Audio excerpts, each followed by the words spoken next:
Hi, everybody. It's Mike from Here, the Watchman. We're back at you. Happy Saturday to everybody. It's time for It's a Wrap, where we talk with Mark Sutherland over in London. And you have me here up in an undisclosed location in the mountains of Idaho, where we'll kind of take a look at a humorous side, serious side, and everything side of what happened this week in the world. Before we get into that, just a little business to get rid of here. We want to thank our sponsors. Oh, we don't have any sponsors. Okay. We want to let you know about Hear the Watchman. You've got Hear the Watchman coming up, Dallas, Texas, March 28th through the 31st. Mark will be there. Mark and I will be doing shows live from there. Who knows? We might bring you on a show. But go to hearthewatchmenmen.com. Get there, get busy. We're almost out of hotel rooms. Tickets are just moving like crazy right now. So get your seat reserved if you want to come along. You don't want to miss it. hearthewatchmenmen.com. Now, on a very serious note, this past week, our dear friend Josh Peck and his wife Christina Peck found out that their little boy Nathan, who's 5 years old, has leukemia. He is in St. Jude's Hospital in Missouri right now, receiving treatment. They need your help. They need your prayers. They need your donations. You can go to GoFundMe. Here the Watchman has set up a page for them. All the money goes directly to Josh and Christina to help with their medical bills. It's a 3-year battle that they're facing, so there's a long road ahead. Just go to gofundme.com/a Little Peck needs your help, or just Google Nathan Peck, GoFundMe. Go to our website. I'll put a button up there today. Get busy. Help us out there. Now, Mark, another crazy week. Here we go again with, and I you know what? I hate to pick on her, but I really love to pick on her. Our dear, dear friend, Alexandria Ocasio-Cortez. And she made headlines for a couple of things this week that is interesting. First, she spearheaded a movement to shut Amazon's expansion into a New York headquarters down, saying that Amazon needed to do their part. And standing on a platform of being a democratic socialist. There's that word, socialist. She does that. Everybody's in an uproar. What she doesn't realize is what she did to the entire... hang on one second for me here, Mark.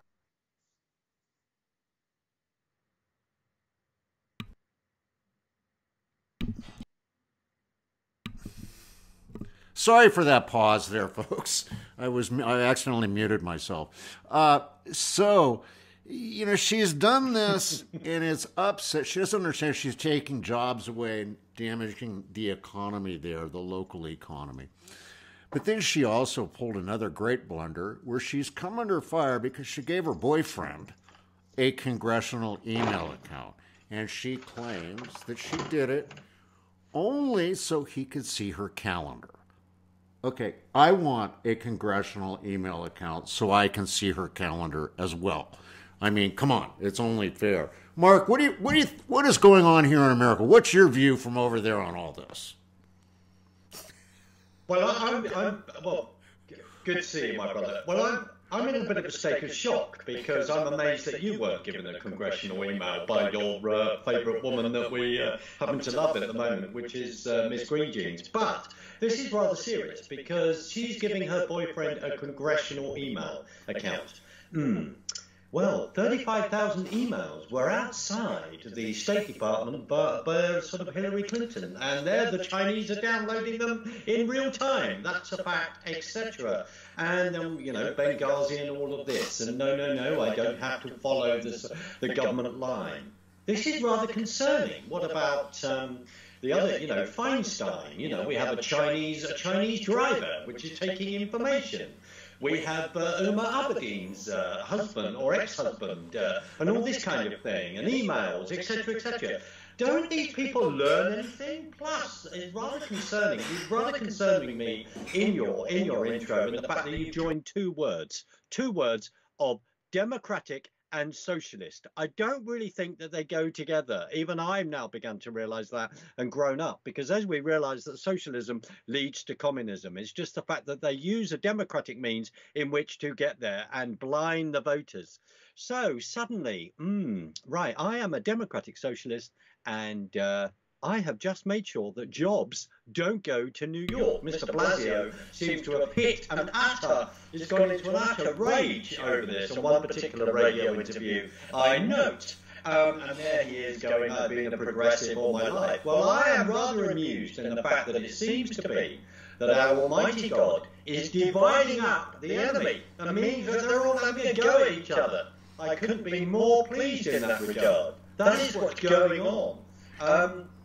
So the fact that we've had the President of the United States, Donald J. Trump, let's just remind everyone of that fact, is the fact of the 45th, is the fact that he is, in regard to announcing the building for the wall and announcing a national emergency, he then, in a press conference on the White House lawn, reminded everyone about the state of the economy, etc., etc. And there is Mrs. Green Jeans, or Miss Green Jeans, sorry, she's not married, as far as I know, that says that I want to do whatever I can to get jobs out of New York. Now, of course, in regard to Amazon, there are questions. There are big questions about some of these corporations and where they pay tax or where they don't pay tax. But if it means that you are being a progressive where you're denying jobs to people and it's your backyard, then this is rather concerning, Mike, if you would kindly, just excuse my cynicism. Well, Mark, you're dead on. And I mean, let's take a look for a second at the voters here in the States and what they've done recently. I mean, hey, New York, you only got yourself to blame. You elected her into office. I mean, come on now. She's like a teenager. She was a former bartender. And now you have her deciding your economic future. I mean, so, hey. And then we have in California, of course, the voters here, they elected that Nancy Pelosi lady and that Feinstein woman, And then, of course, where was it in Michigan where they elected the wonderful woman who's a full-blooded Muslim and wears a burqa to all the sessions of Congress and recently attacked Israel, then tried to apologize for it later. So, yeah. I mean, it's our own fault. Now, we're going to look at something else that's kind of serious, but you got to, I always try to take a humorous look. Yesterday, the president announced an emergency here in the United States so that we can get the wall built, which, it's time. It truly is time to do that. The same breath, Nancy Pelosi goes out there and says that the real state of emergency here in the United States is gun control. And then, the dog's upset with Nancy Pelosi now too. And then after that, what happens is we have another shooting here. Mark, what are your feelings on that? Well, I mean, it's very sad that there's another shooting that's gone on. I mean, I'm also rather concerned that you've linked. Well, I feel sorry for your dog because you announced Nancy Pelosi and gun control in the same sentence. So it's no wonder that your dog has gone into barking mode. And I don't mean stupid. I mean literally physically barking. I think we need to bring the dog on the show so we can say these things and see the reaction. I don't think we're going to have a choice. By default, potentially, but I don't think we have a choice. Here we go, the build-up. It's a bit like when Pelosi or someone else talked about, the 1.68 billion, I think, that is now being allotted for the wall, and someone says, well, we may start building a wall, but we're going to put holes in it. We're going to make sure there's holes in the wall so that people can walk through or whatever. I mean, this is lunatic. I mean, it's a bit like your favorite phrase, which is appalling when any shooting happens, when you say an active shooter. If someone's shooting, aren't they active anyway? I mean, I don't know. Here we go again. It always seems like an oxymoron. We get very, very concerned. I get very concerned in regard to people trying to rewrite the Second Amendment, the history of that, and why it's actually there. And also, as you're going back to our favourite young lady, Miss Green Jeans, when, you know, in regard to the fact that she's so skilled and well versed in economics because of her life experience, and her life experience seems to have been reversed around one bar full of the Communist Manifesto, left, right, and centre. It seems that these people do not understand the foundations of America, why it came about, and the history. And of course, Omar, as you mentioned. Every time someone calls Israel the only democratic country in the Middle East, she sniggers. And after making tweets that are anti-Semitic, and was pulled up by Nancy Pelosi and makes some kind of excuse of an apology. The whole idea is to bring down, if you go through her history, and a wonderful man, Patrick Rooney, has written a wonderful explanation of this. If you go through where she came from, I think from Somalia, then spending time in Kenya, then coming over to America, then going to certain schools, and at times, you know, playing the victim. Now, Ellison, and they're making a great thing about the fact that she swore on, Thomas Jefferson's Bible, or other people have, maybe it was that other particular woman who did, where they're sworn in on not Thomas and Jefferson Bible, his copy of the Quran. And of course, Ellison brought this up 10 years ago. Well, the point is that he had a copy of the Quran to most probably learn about what was going on while he fought the Barbary Wars off the coast of Tripoli, etc. And that is why with the Marine Corps there is a particular song that goes with that, where the words are actually and on the way to Tripoli, and the words are actually gone out of my mind, as other friends of mine today have reminded me on that. And I posted a couple of things like that on my Facebook page deliberately. So this is what's going on. There are a load of smoke and mirrors, and we need to learn our history. And Omar, I'm very sad.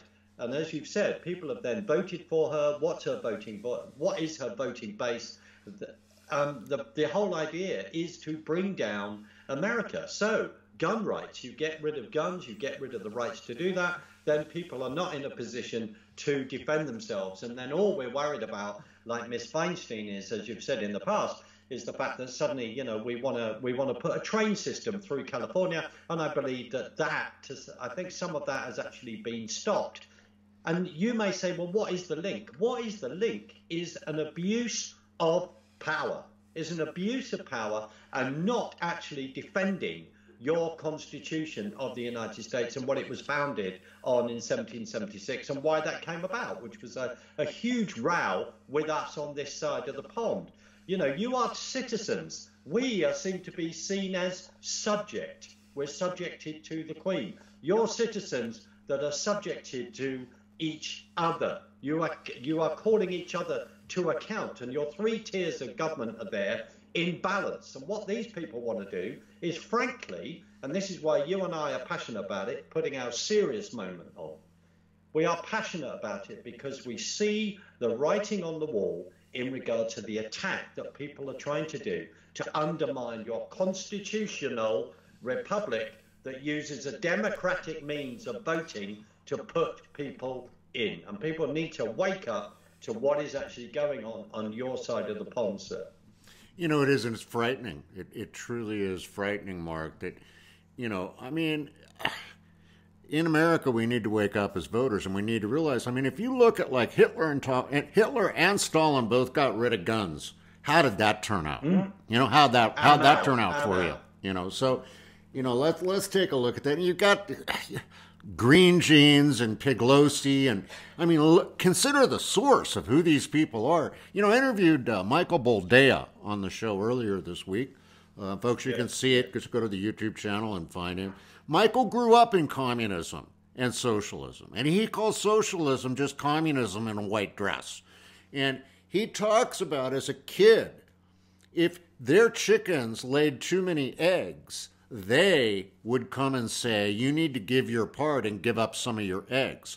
Now, here in the United States, we want to take people who have gone out and become highly successful, who have created jobs, who have gone out on their own, made millions of dollars, and now we want to tax them at 70%. And who wants to do that?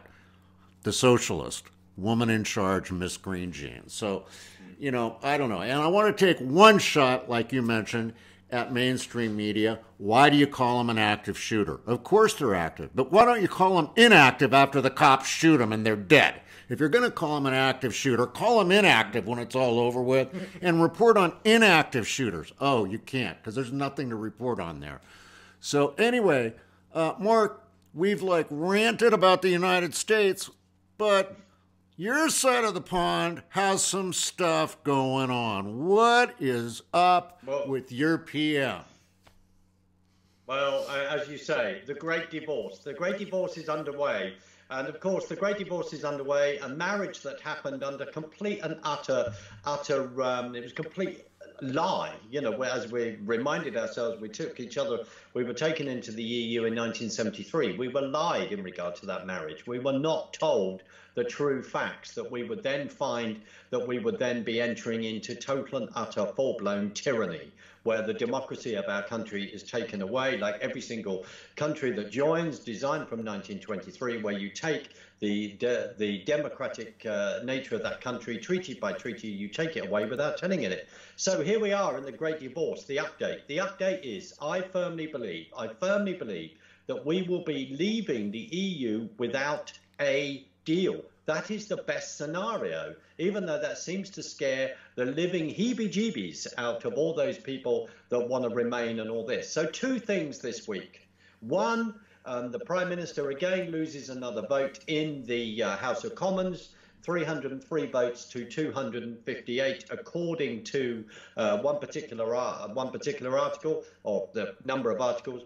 And the vote that she lost because various Conservative MPs who are Brexiteers abstained, because what the Remainers are trying to do, the Remainer element within Parliament, are trying to get the no deal off the table. And so she went to Europe last week, went to Ireland, and saying, we want to negotiate the deal. The deal will not be negotiated and renegotiated. That's it.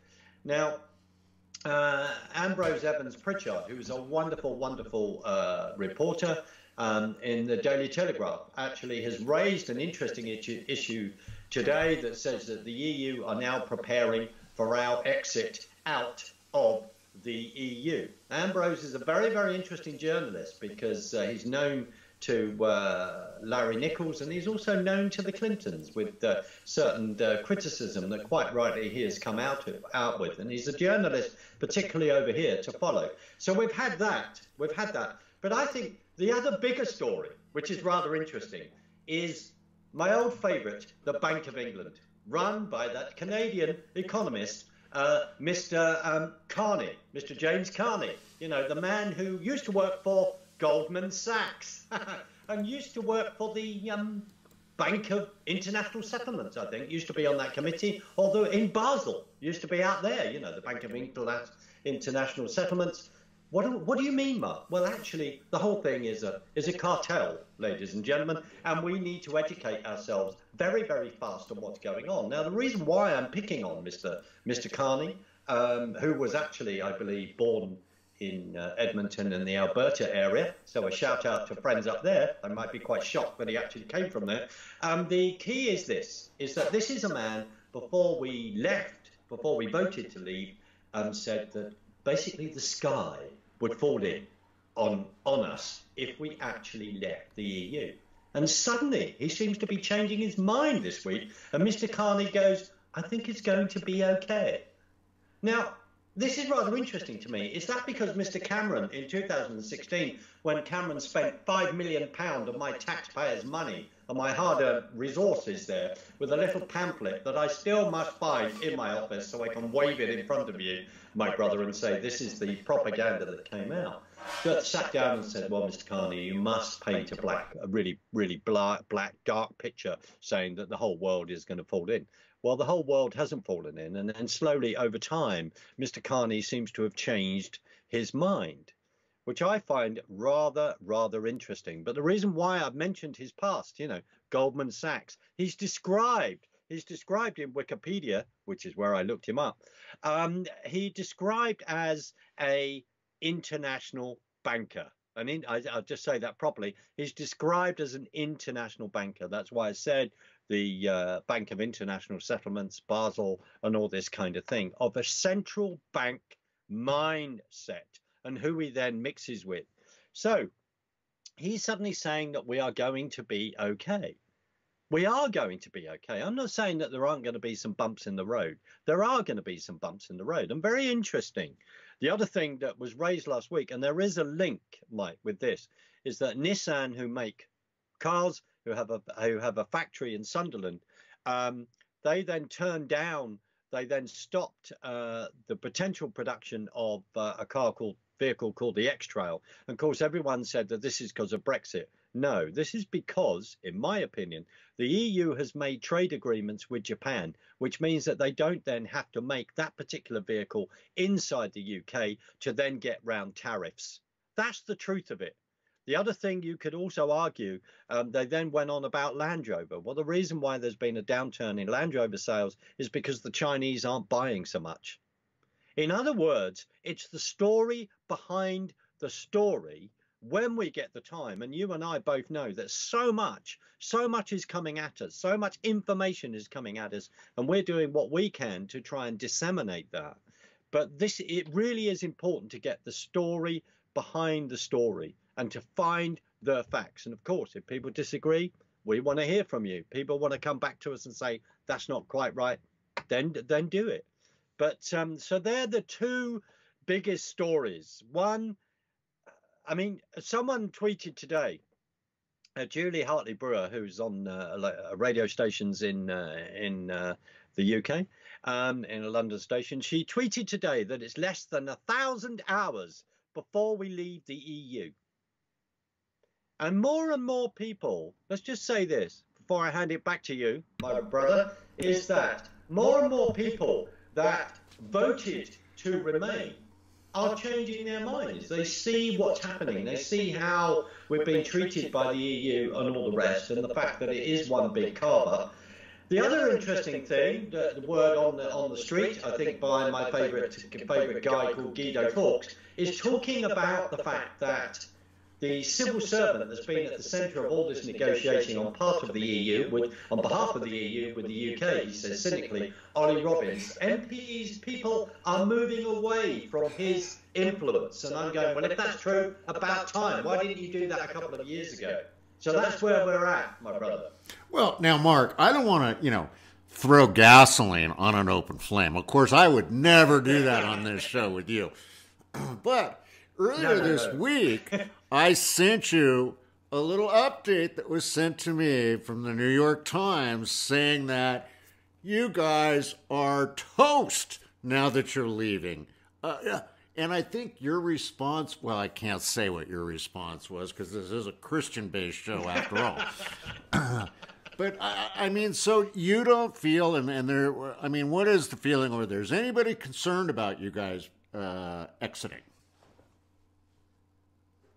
Well, of course there will be. I mean, the big thing after the referendum, of course, the pound took a slight drop and all this kind of thing, and then there's recovered some of that, and then there was a worry about unemployment and all this kind of thing. And we're still here. I mean, that New York Times article, that sort of bastion of wonderful reporting that we can all rely on, excuse my cynicism, said that we would have less than 1.4% economic growth or something like that. Well, Germany is teetering on a recession. Italy is in a recession. Spain is in serious trouble. Portugal is in serious trouble. Greece is in serious trouble. Spain, for argument's sake, Scott, had 40% or 38% youth unemployment. I mean, this is deeply, deeply concerning. And the fact that Germany is teetering on recession says that they can't be supporting the whole of the European Union financially anymore. I think so I personally think, of course,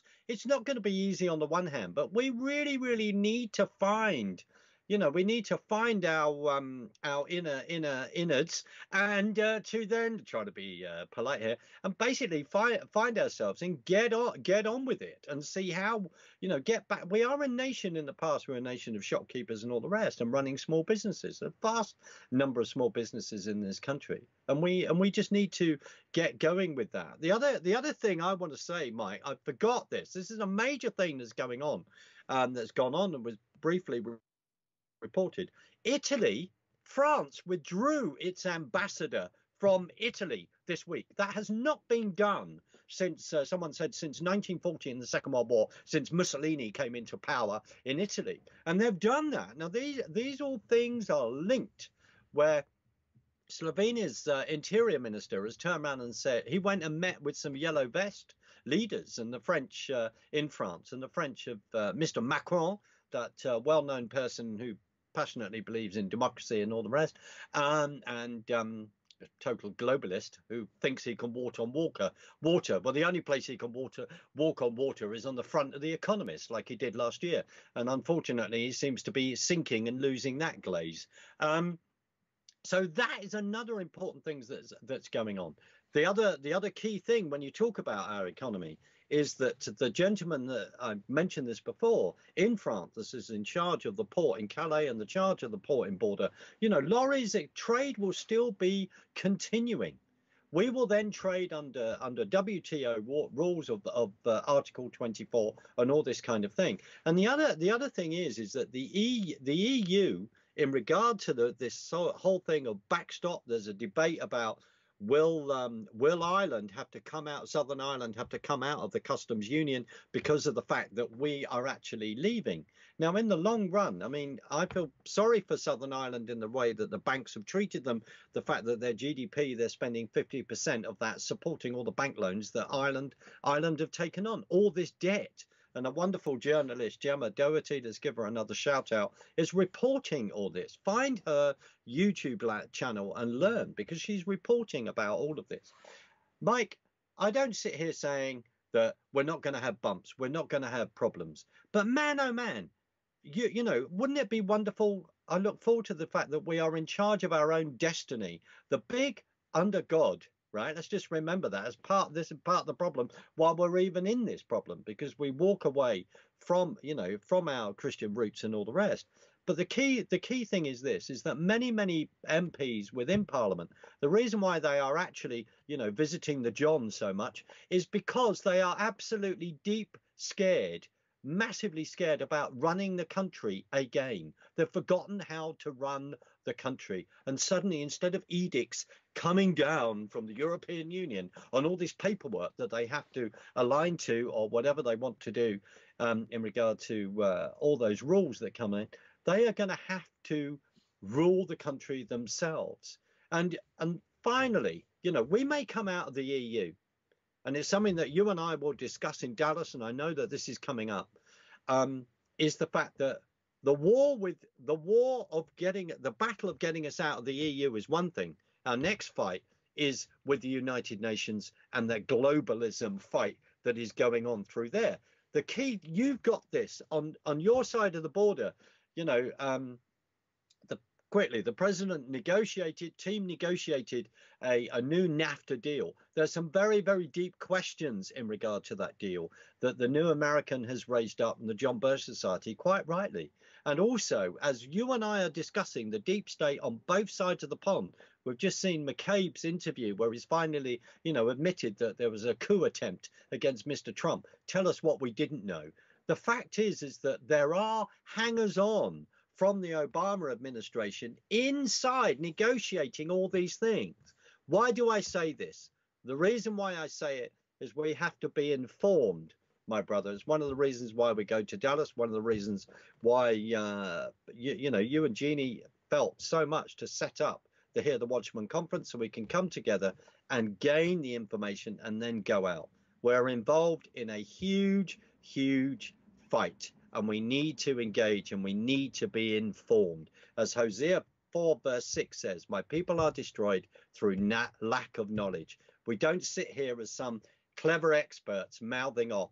We are passionate because we care, and we want other people to join in this fight and to gain that knowledge and to push back. And the most important thing is praying about this constantly. Amen, Mark. I mean, I was going to tell Jeannie, bring the fire extinguisher out here. I really ignited one this time, but you're so correct. I mean, it is, we want to bring this around because, folks, that's a wrap for the wrap this week. We're reaching our time limit here. But we always want to remind you that we bring it back to prayer, that we can solve a lot of this with prayer. but you also have to put things in action, and we will be destroyed through lack of knowledge. So, Mark, thank you so much for joining us this week. I know you were busy today. You were out and about in the London area having some of those glamour shots taken. So that you can have a nice headshot when you're at Hear the Watchman, or for your new book, or to help us get sponsors for our show. And folks, I want to amen, brother. Thank you. And I want to let folks, let us know what you think. Let us know what you want to hear about, what you want us to talk about, and also let us know where you are, where you're listening from, so that we can continue to grow our family here. Hear the Watchman and Mark and Mike on Saturday mornings. So God bless each and every one of you. Mark, thanks again for taking the time to be here. Pleasure, my brother. Look forward to seeing you in a few weeks physically. Amen. We'll see you there in Dallas. HearTheWatchMen.com, folks. Go on there, get busy. You can stream the conference if you can't make it there in person. All your options are right there on our website, HearTheWatchMen.com. God bless each and every one of you. Don't ever forget, as we always say here on the show, there's nothing you can't do with Jesus in your heart. Accept nothing at all. Get out there, get busy, activate your faith. God bless. We'll see you next week here on It's a Wrap.